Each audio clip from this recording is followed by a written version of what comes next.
A história aqui que eu vou te apresentar é da Dona Maria. É uma senhora ali de 65 anos e ela sempre foi descrita pelos seus amigos, familiares, como sendo uma pessoa muito dócil, gentil, atenciosa, carinhosa, sem nenhuma ali disfuncionalidade. O seu estilo de vida ele era muito simples e ela se orgulhava muito da sua habilidade de ouvir os outros e manter a calma. Então era uma pessoa assim, vamos falar assim, que a princípio não passaria para a gente impressão nenhuma de transtorno, de pensar em diagnóstico, em algo psicopatológico, nada nesse sentido. Mas, infelizmente, há cerca de um ano ela perdeu o marido. E depois dessa perda do marido, ela teve um abalo ali na estrutura dela. E ela começou a mostrar sinais de tristeza profunda, isolamento, apatia. Com o tempo, esse luto ele foi se agravando e foi virando um quadro depressivo. E a partir daí ela começou a apresentar alguns comportamentos disfuncionais, que eram incomuns para o perfil dela, incomuns para aquilo que ela geralmente apresentava.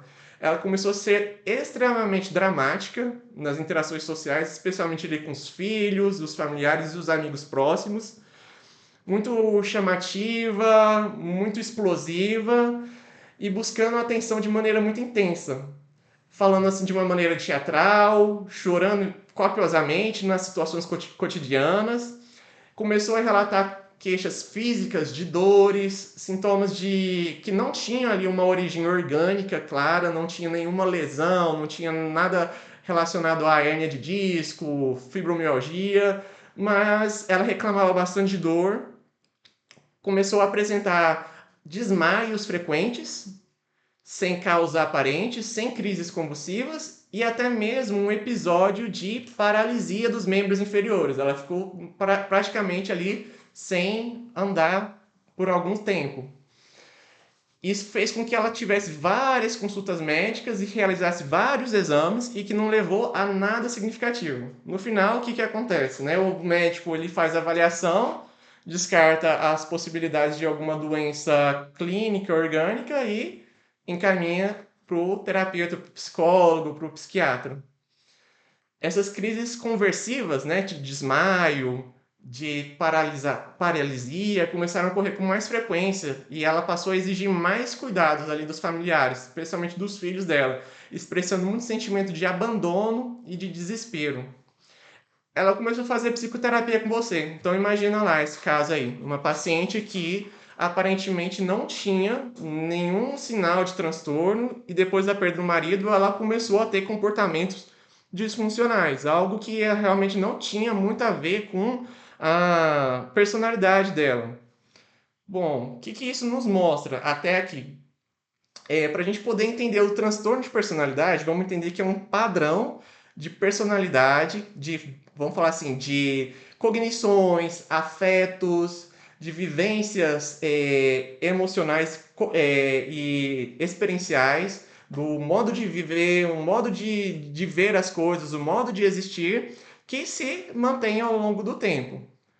Só que nesse caso aqui, ela tinha um padrão e agora começou a apresentar outro padrão. Será que isso é um transtorno de personalidade ou não? Vocês conseguem dar uma resposta aqui já nos comentários? Se isso para vocês é um transtorno de personalidade ou não?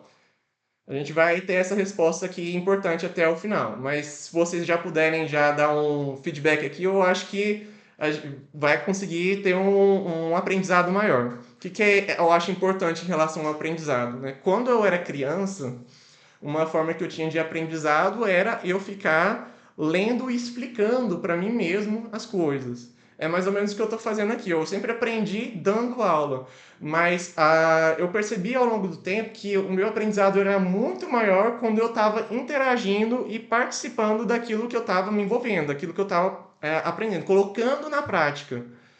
Então, esse exercício aqui que eu estou pedindo para vocês é realmente isso. Vocês não ficarem numa atitude passiva aqui, de só assistir o vídeo, mas também ter uma postura ativa aqui de realmente participar, de colocar aqui as impressões de vocês. É, essa paciente, então, começou a fazer psicoterapia com você. Então, não sei aqui se você já teve algum pensamento do que seria o caso dela, mas o que aconteceu? que ela, durante as sessões com você, ela passou a alternar entre momentos de grande emocionalidade, períodos ali de mutismo, onde ela começava a se mostrar incapaz de explicar o que ela sentia. Depois ela começava a relatar que ela estava quebrada por dentro e não conseguia entender o porquê, que ninguém via o tanto que ela estava sofrendo. E aí a gente fez a nossa principal hipótese diagnóstica para ela. Vocês já conseguiram aqui imaginar? Tá, vamos pensar aqui que é uma paciente que ela tinha um padrão de personalidade e agora ela demonstra outro. Nesse caso, eu já vou excluir de cara a hipótese de transtorno de personalidade. Por quê? Para a gente pensar num transtorno de personalidade, esse padrão disfuncional ele tem que estar presente ao longo da vida do paciente, geralmente ali pelo menos no início da vida adulta. Ah, isso daí, ó. A Luana falou que não vê como um transtorno com os pontos que eu apresentei. Então, a princípio aqui, não parece ser um transtorno de personalidade, porque ela não tinha esse padrão antes, ela não funcionava dessa forma.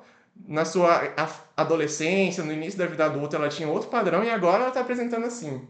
Mas o que, que a gente pode pensar aqui em hipóteses? Né? Primeiro, ela teve a perda do marido, e essa perda do marido gerou um luto, só que esse luto, ele entrou num episódio muito grave. Por quê? Que ficou muito grave? Porque ela apresentou comportamentos disfuncionais. Ou seja, se fosse somente luto, se fosse somente ali aquele processo ali de perda, todo o sofrimento dela estaria voltado ali àquela perda, mas não atrapalharia o restante da vida dela. Não atrapalharia os relacionamentos, não atrapalharia ela, por exemplo, no trabalho, não atrapalharia ela ter sintomas físicos, a ter sintomas cognitivos, não daria aquelas crises conversivas dela. Então, é algo que evolui para algo mais grave. O que, que a gente pode pensar nesse caso, então? Que talvez ela iniciou com luto e evoluiu com algum transtorno de humor, que nesse caso, um transtorno depressivo maior. O que, que chama a atenção nesse caso? Que ela começou a apresentar alguns traços, aí sim, eu não estou falando de transtorno de personalidade, mas eu estou falando de traços de personalidade. O que, que isso significa? Que todos nós temos traços de personalidade. Nós temos traços de alguma personalidade que pode indicar algum padrão de funcionamento, que são tendências estáveis ao longo da nossa vida, mas em que momentos de dificuldade, momentos de dor, de estresse, de perdas significativas, o indivíduo pode entrar num estado emocional de personalidade mais intensa, onde esses traços evidenciam. E aqui ela tem esses traços mais histriônicos, né? O antigamente chamado histérico, que é o chamar a atenção para si, esses sintomas físicos, sintomas conversivos, algo muito intenso, mas que quando você vai ver objetivamente num exame físico, médico, não tem nada que mostre, nada que aponte para uma doença orgânica, que tem um caráter mais psicológico. E esses traços histéricos dela, elas se evidenciaram ali nesse momento de perda, nesse momento de dor, nesse momento de estresse. Então a gente está lidando aqui com um transtorno depressivo maior, com traços histriônicos e além de um transtorno dissociativo, conversivo, onde que ela está realmente tendo aqueles momentos de paralisia, de mutismo, né, de desmaios frequentes.